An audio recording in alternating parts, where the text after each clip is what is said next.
ஆட்சிக்கு வந்த அடுத்த வருஷமே 2022ல 70% வாக்குறுதிகளை நிறைவேற்றிட்டோம்னு சொன்னாங்க. அப்புறம் போன வருஷம் 90% வாக்குறுதிகளை நிறைவேற்றிட்டோம்னு சொன்னாங்க. அப்புறம் இந்த வருஷம் 505 வாக்குறுதிகளை 404 வாக்குறுதிகளை நிறைவேற்றிட்டோம். கிட்டத்தட்ட ஒரு 80% வாக்குறுதிகளை நிறைவேற்றிட்டோம்னு சொன்னாங்க. முதல்ல 70, அப்புறம் 90, அப்புறம் 80.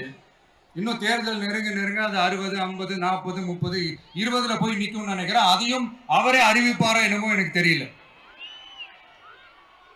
முதல்வர் ஸ்டைல்லையே சொல்லணும்னா, பொய்யிலேயே பிறந்து பொய்யிலேயே வளர்ந்த புலவர் பெருமானே, கொஞ்சம் அத திருத்தி சொல்றேன், புலுகர் பெருமானே.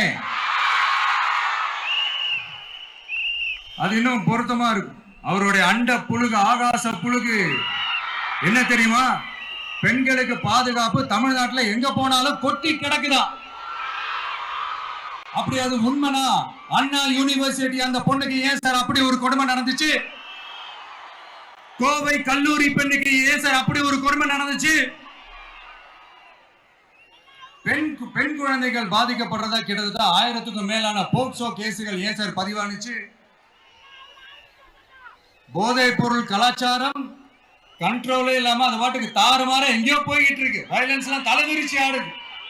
அதுக்கு ஒரு ரீசெண்ட் எக்ஸாம்பிள், அந்த ரயில்வே ஸ்டேஷன்ல அந்த சிறுவர்கள் எல்லாரும் சேர்ந்து செஞ்ச அந்த சம்பவம். சட்டம் ஒழுங்கு சரியா இருந்தா ஏன் சார் இப்படி எல்லாம் நடக்குது? சட்டம் ஒழுங்கு சரியா இருக்கணும்னா முதல்ல தமிழ்நாட்டுக்கு ஒரு டிஜிபி வேணும் சார். எங்க சார் போனார் அவரு? எங்க அவரு?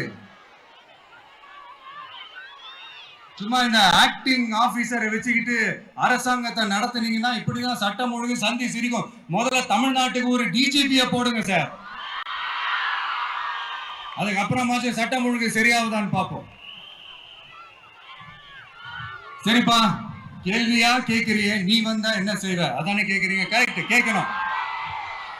மக்களோட அடிப்படை தேவைகளை தீர்க்கிறது தான் நம்மளுடைய ஃபர்ஸ்ட் வேலையே. அதை தீர்க்கிறதுக்கான அந்த தேடி போறது, அதோட சொல்யூஷனை தேடி போறது தான் நம்மளுடைய ஃபர்ஸ்ட் அஜெண்டாவே.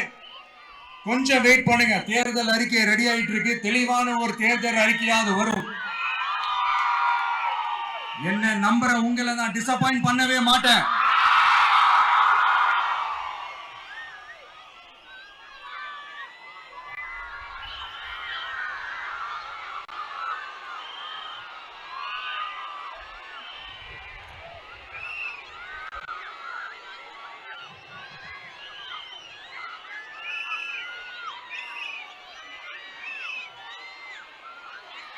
இந்த சும்மா ஆட்சிக்கு வரணும்ன்றதுக்காக இந்த நடைமுறைக்கு சாத்தியமே இல்லாத இந்த மாதிரி விஷயங்கள் எல்லாம், வாக்குறுதிகள் நான் என்னைக்குமே கொடுக்கவே மாட்டேன்.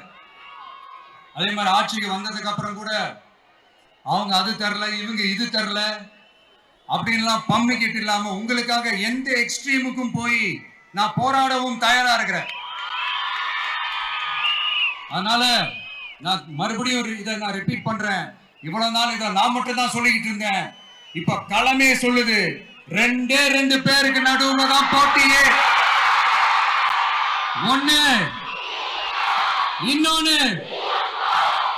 ஒன்னு தூய சக்தி டிவிக்கு, இன்னொன்னு தீய சக்தி டிஎம்கே.